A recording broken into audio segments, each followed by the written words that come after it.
Instructional Unit by Aaron O'Reilly.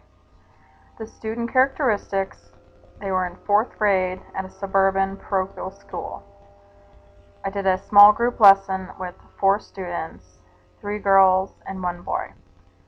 One newer student needed help catching up and was considered at risk. One of the students had ADHD, which was diagnosed outside the school. They had no current plan because it did not currently affect her academics regularly. They were considering putting her on a plan, but they wanted to wait and see how it affected her testing. 2 of the students have IEPs. The first was adopted from Russia, had ADD, had social and emotional communication, and small group accommodations. She had IEP goals for reading decoding, reading comprehension, clarification of directions and questions, and sees the speech therapist weekly. The second student is currently on an IEP only for speech and language, and is currently on a behavior plan that was from 3rd grade, and they are working on an IEP. The student has ADHD, but there were issues getting it diagnosed. The standard for my lesson plan was to classify 2-dimensional figures based on the presence or absence of parallel or perpendicular lines, or the presence or absence of angles of a specific size.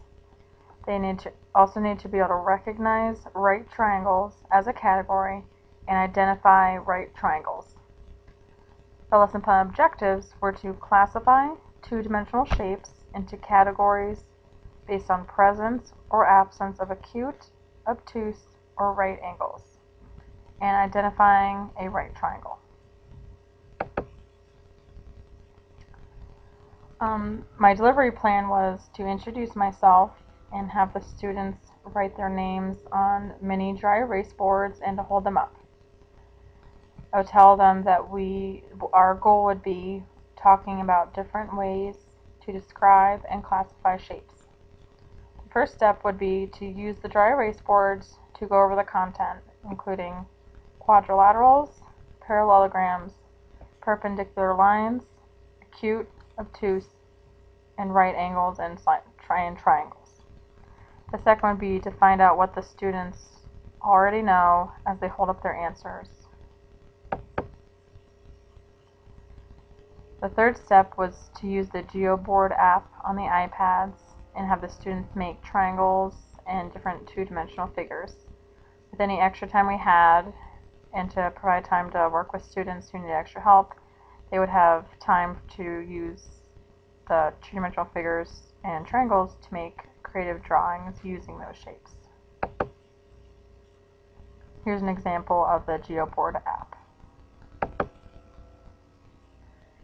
For the formative assessment, I gave out worksheets at the end of the lesson that I got from the Go Math Reteaching Supplemental book, and that I collected at the end to see what the students understood and what I needed to go back and work on again.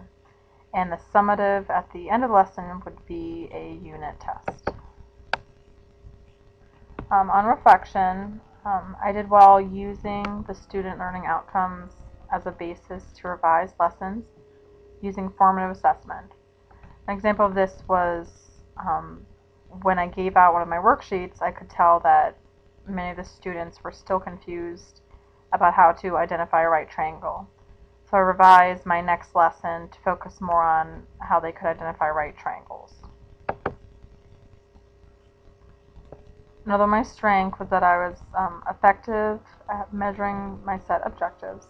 Some lessons I had something tangible, something like a worksheet or a test that I could refer back to see which students understood and what they did not.